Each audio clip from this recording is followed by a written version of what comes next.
একটা ছয়ে বিমানটি উড্ডয়ন করে। তখনও ক্লাসের মধ্যে সেই ছোট ছোট বাচ্চাগুলো ক্লাস করছিল। তাদের চোখে ছিল রঙিন স্বপ্ন, বড় হয়ে ডাক্তার, ইঞ্জিনিয়ার, কেউ আবার পাইলটও হবে। তবে তারা জানতো না যে একজন পাইলটের কারণে তাদের জীবনগুলো যাবে। বিমানটি আকাশে মাত্র 12 মিনিট উড়ে 1:18-র দিকে বিমানটি মাইলস্টোন স্কুলের উপরে বিধ্বস্ত হয়। এই বিমানটি ছিল আরো 35 বছর আগের পুরনো। যে বিমানটির মেয়াদ আরো 1 যুগ আগে শেষ হয়ে গিয়েছে, সেই বিমানটি নিয়ে আজ দুপুর 1:06 পাইলট তৌকির প্রশিক্ষণের জন্য বের হয়। এটি ছিল তার প্রশিক্ষণের শেষ ক্লাস। আজ যদি তিনি উত্তীর্ণ হয়ে আকাশ থেকে মাটিতে নামতে পারত, তাহলে তিনি একজন পাইলট হিসাবে সার্টিফাইড হতো। তবে শেষ ক্লাসে তার জীবনটি শেষ হয়ে যায়। তৌকির আর সুস্থ সবল ভাবে মাটিতে নামতে পারে। তৌকির যখন বিমানটি নিয়ে আকাশের মধ্যে উঠছিল এবং যখন বুঝতে পেরেছে এই বিমানটি কন্ট্রোল হারিয়ে ফেলেছে, তখন কন্ট্রোল রুম থেকে তৌকিরকে বলা হচ্ছে ইজেক্ট করার জন্য। তবে তৌকির সেখানেও বিমান থেকে ঝাঁপ দেয়নি। তিনি চেষ্টা করেছিল বিমানটি নিয়ে যেন সঠিকভাবে মাটিতে ল্যান্ড করতে পারে, এবং সেই জন্যই মাইলস্টোন স্কুলের সেই মাঠের মধ্যে বিমানটি নামাতে নাই। তবে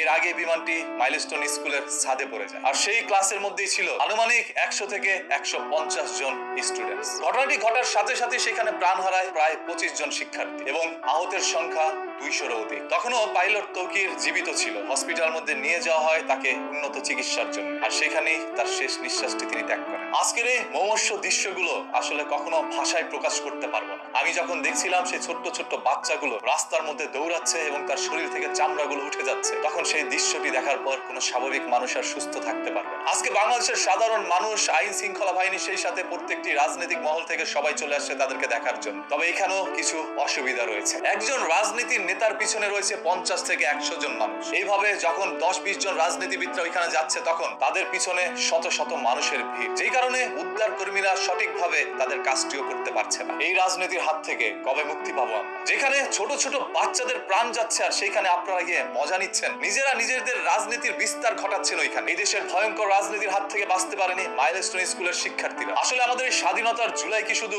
মানুষের রক্তই চায়? আজকে পাইলট তৌকির, আগামীকাল হয়তোবা অন্য কোনো পাইলটের জীবন যেতে পারে। কারণ এই মেয়াদ উত্তীর্ণ বিমানগুলো কেন এখন পর্যন্ত আকাশের মধ্যে ওড়ানো হচ্ছে, সেটা নিয়ে প্রশিক্ষণের উদ্দেশ্যে পাইলটদেরকে পাঠানো হচ্ছে। এটা শুধু পাইলটের জীবন নিয়ে ছিনিমিনি খেলা নয়, সেই সাথে আজকের এই দুর্ঘটনার পিছনে সামিল হওয়া অসংখ্য মানুষের জীবন নিয়েও খেলা। কেন এই বিমানটি আকাশে উড়ানো হলো, সেটা নিয়ে হাজারো মানুষের প্রশ্ন।